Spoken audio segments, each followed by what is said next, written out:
ฮวงจุ้ยแปลตรงตัวฮวงก็แปลว่าลมจุ้ยก็แปลว่าน้ำซึ่งเป็นธาตุสำคัญคนจีนเชื่อว่าเมื่อเสียชีวิตแล้ววิญญาณไปอยู่อีกภพหนึ่งซึ่งมีสภาพคล้ายคลึงกับที่เราอยู่สิ่งต่างๆเหล่านี้ก็ย่อส่วนมาปั้นเป็นตุ๊กตาตัวเล็กลงเล็กลงปัจจุบันกลายเป็นกระดาษหมดแล้วนักท่องเที่ยว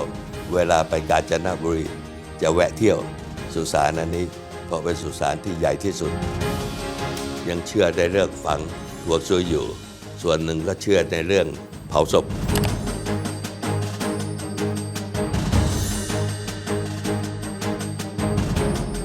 ผมชุมพลพรประภาเจเนอเรชันที่ 3วันนี้มองมุมชุมพลก็จะพาไปให้ดูป้ายข้างหลังที่มาที่ไปอันนี้คือป้ายเก่าแก่อายุสักประมาณ100 ปีได้นะครับต้นตระกูลของพรประภาก็มาจากตั้งทงหวดนี่แหละครับเป็นป้ายชื่อบริษัทสมัยอากงกาปาสมัยเริ่มต้นก็ตอนที่อากงขายขวดก็ไม่มีป้ายนะครับก็แบกตะกร้าไปซื้อของมาขายไปตอนหลังมาขายเหล็กขายเครื่องยนต์เก่าซึ่งตั้งชื่อตั้งทงหวดขึ้นมาตั้งทงหวดอู่หังกงซีบริษัทตั้งทงหวดจำกัดชีวิตของคนในช่วงที่มีอายุอยู่สำหรับคนจีนแล้วก็จะเกี่ยวกับเรื่องฮวงจุ้ยมากซึ่งเป็นเรื่องของอาคารสถานที่หรือถ้าจะพูดใช้ศัพท์อาร์คิเต็กใหม่ก็คือรวมทั้งอาร์คิเต็กเอ็กซ์เทเรียและอินเทเรียคือการตกแต่งภายนอกและภายในคนจีนในเมืองไทยมีคนแต้จิ๋วสัก 60% ได้นะครับประมาณโดยประมาณก็มาจากแถวซัวเถา10 กว่าอำเภอส่วนหนึ่งของเมืองจีนทางภาคใต้นะครับเพราะสมัยก่อนก็ไม่มีไฟฟ้านะครับไม่มีแอร์ไม่มีอะไรทั้งสิ้นเพราะก็ต้องมีการกำหนดกฎเกณฑ์ว่าบ้านเวลาปลูกนั้นควรจะหันไปทางไหนซึ่งทางมณฑลกวางตุ้งแถว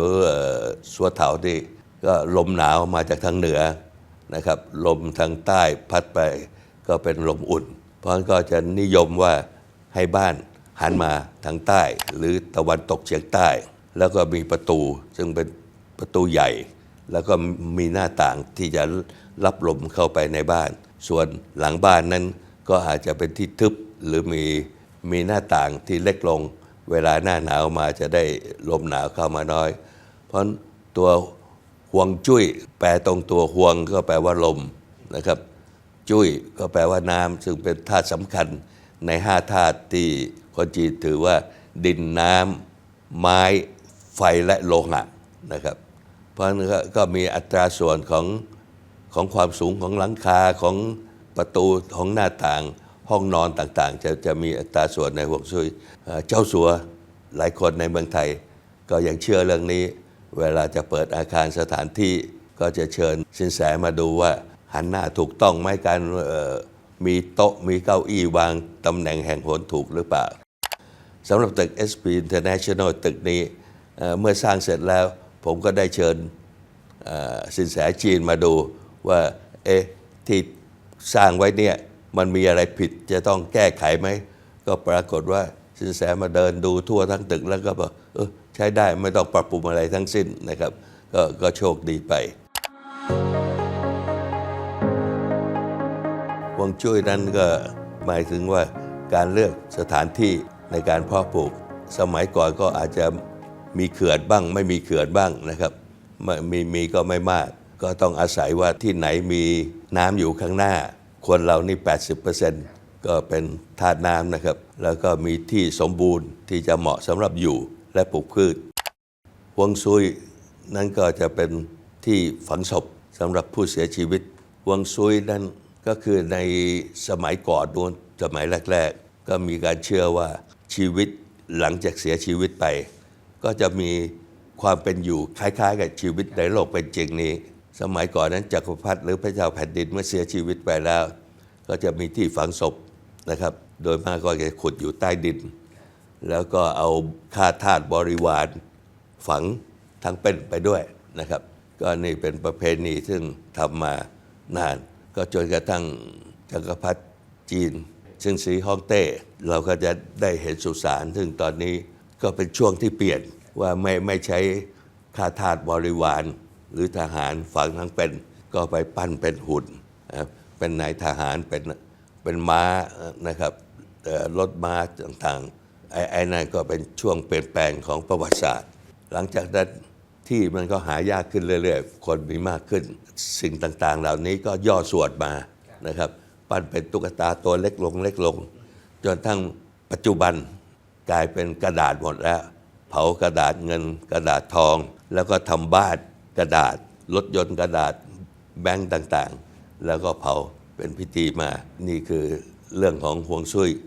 แต่สำหรับคนโดยมากก็เข้าใจว่าที่ฮวงซุยนั้นเป็นที่ฝังศพบรรพบุรุษแต่ผู้รู้ก็ได้เคยผมไม่ได้รับรู้จากท่านว่าจริงๆมันมีปรัชญาซ่อนไว้อยู่ข้างหลังคือการที่มีฮวงซุยนั้นคือต้องการให้หาที่ดีๆโดยมากก็บอกต้องมีน้ำอยู่ข้างหน้านะครับถ้าเป็นแม่น้ำดีที่สุดถ้าไม่มีแม่น้ำก็จะเป็นทะเลสาบหรือบ่อขนาดใหญ่ลดลงมาเรื่อยๆนะครับส่วนข้างหลังถ้าเป็นไปได้ก็เป็นภูเขาแล้วจริงๆเพื่อนหนึ่งให้ลูกหลานใน1 ปีจะได้มีโอกาสมาพบปะกันไม่ว่าอยู่ที่ไหนก็ตามนั่นเรื่องที่1เรื่องที่2การหาฮวงซุยดีๆบ้านมันก็อยู่ไม่ไกลก็แปลว่าบริเวณนั้นมีที่เหมาะสมกับการปลูกบ้านและเพาะปลูกพืชธัญญาหารต่างๆ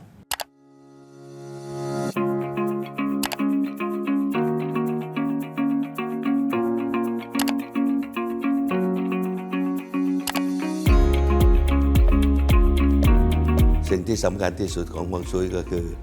มีเทศกาลเชงเม้งซึ่งมักจะเกิดขึ้นต้นฤดูใบไม้ผลินะครับหรือถ้าเป็นเมืองไทยก็ประมาณเดือนต้นเมษาก็มีพิธีไหว้บรรพบุรุษเพราะคนจีนเชื่อว่าเมื่อเสียชีวิตแล้ววิญญาณไปอยู่อีกภพหนึ่งซึ่งมีสภาพคล้ายคลึงกับที่เราอยู่คือมีบ้านช่องมีคนใช้มีเครื่องใช้ไม้สอยครบถ้วนนะแต่อยู่กันคนละภพคือเอาช่วงชีวิต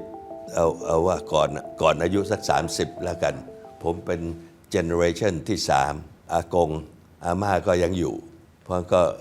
ถึงแม้อากงไปเตรียมสุสานไว้ก็จริงแต่ก็ยังไม่มีการเส้นไหว้เพราะท่านยังมีชีวิตอยู่ส่วนเจเนอเรชันที่2ยังอยู่กันเกือบทุกคนก็มีอาคนที่2ซึ่งเสียชีวิตไว้ที่เมืองจีนก็ไม่ได้ฝังสุสานอะไรก็ยังไม่มีการไหว้มันจะเริ่มมีการไหว้ตั้งแต่ผมอายุสัก40-50ขึ้นไปอากงอาม่าเริ่มเสียชีวิตแล้วก็ตอนหลังก็อาป้าเสียชีวิตไปด้วยตอนนั้นถึงจะเริ่มมีการไหว้สำหรับอากงนั้นช่วงแรกท่านเป็นคนดูตำราฮวงซุยดูทิศทางต่างๆแล้วท่านก็เตรียมตัวนะครับที่จะหาฮวงซุยสำหรับตัวท่านเองสมัยก่อนก็ตระกูลพรประภาเริ่มต้นทีเดียวทั้งตระกูล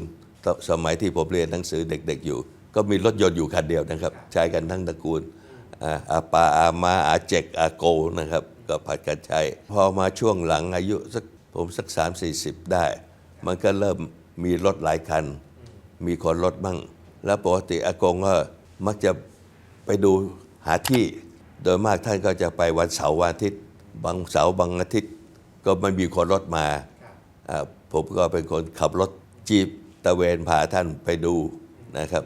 ที่ต่างๆฮวงซุยที่ท่านหาได้ที่ชลบุรีวันนั้นก็ผมเป็นคนขับรถพาท่านไปก็เลยได้เห็นว่าท่านเลือกทำเล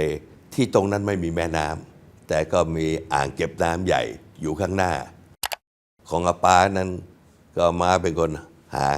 บังเอิญตระกูลท่านมาจากกาญจนบุรีอากงหาไปที่ทิศตะวันออกนะชลบุรีอาม่าก็ไปหาฮวงจุ้ยให้ตัวเองและป้าและพวกผมที่กาญจนบุรีก็อยู่ที่ท่าม่วงนะครับก็ได้ที่ด้านหลังติดภูเขาด้านหน้าเป็นเขื่อนเก็บน้ำอยู่แต่ก็เป็นน้ำเขาเรียกว่าหวะจุ้ยคือน้ำมีการไหลลงแม่น้ำต่างๆนะครับเวลาเปิดเขื่อนพูดถึงเรื่องน้ำก็ดีกว่าทางตะวันออกนะครับเพราะเป็นน้ำเป็นคนที่สร้างสุสานนั้นก็ตั้งตัวโดยการมาข อยืมทุนจากอามาแล้วก็จากการทำสุสานนี้ก็ร่ำรวยขึ้นมา แล้วก็เป็นสุสานเดียวซึ่งนักท่องเที่ยวเวลาไปกาญจนบุรีจะแวะเที่ยวสุสานอันนี้เพราะเป็นสุสานที่ใหญ่ที่สุดแล้วก็มีคนตระกูลใหญ่ๆไปฝังไว้ที่นั่นแล้วลูกหลานก็เจริญก้าวหน้าและมีการจ้างคนดูแลสุสานให้สะอาดเรียบร้อยแล้วมีการตัดหญ้าตัดอะไรเพราะฉะนั้นก็รถบัสพวกที่อยากจะเห็นก็พาไปสุสานนี้มากที่สุดครับอาม่าเป็นคนไปหาซื้อที่นี้แล้วก็สร้างฮวงซุยขึ้นมาก็มีที่ฝังอาปาอาม่าท่านก็ใจกว้างมากนะครับทำที่ฝังศพให้แม่ที่มาจากเมืองจีนด้วยก็ฝังอยู่ที่นั่นนะครับนอกจากนั้นก็มีที่ฝังศพสำหรับผมแล้วก็น้องอีก2 คนรวมทั้งสะใภ้คือคุณอโนไทยก็เตรียมไว้ล่วงหน้าแค่นั้นนะครับ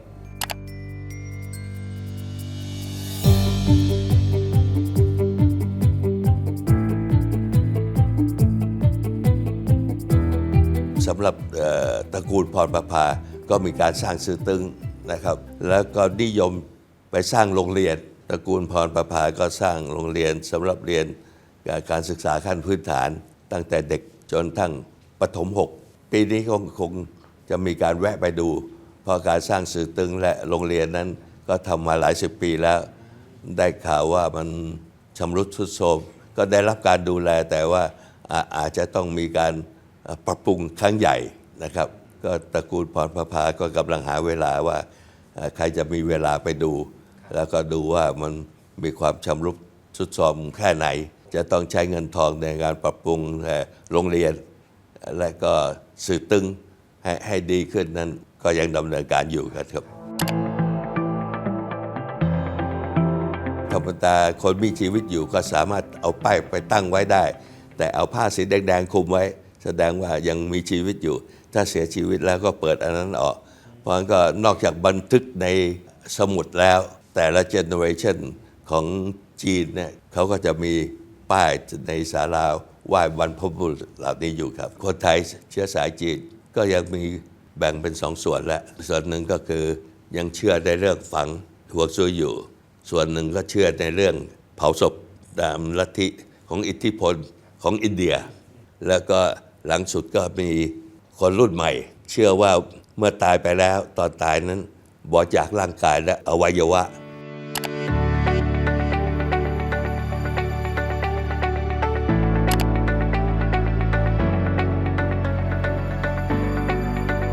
ประวัติศาสตร์จีนนี้ถอยหลังไปว่ากันว่า 4,000 หรือ 5,000 ปีแต่สิ่งที่สำคัญก็คงจะเป็นชนชาติเดียวในโลกนะครับที่คนแท้เดียวกันยังมีประวัติที่บันทึกอย่างตระกูลตังเนี่ยสามารถย้อนหลังกลับไปได้ถึง 2,000 ปีว่าเป็นลูกหลานเหลนโหลนของใครซึ่งไม่มีชนชาติใดในโลกที่จะสืบประวัติไปได้ยาวนานขนาดนั้นนะครับส่วนมากก็จะเป็นผู้มีอำนาจเป็นกษัตริย์เป็นพระเจ้าแผ่นดินหรือจักรพรรดิเท่านั้นที่มีการอาจจะสืบทอดประวัติย้อนหลังไปได้สัก5 ชั่วคนหรือ10 ชั่วคนแต่สำหรับคนจีนนี่คือทั่วไปนะครับแม้แต่อาปาซึ่งเกิดเมืองจีนก็ยังมีประวัติอยู่ในคู่มือที่เกี่ยวกับตระกูลตังของสัวเถานี่อยู่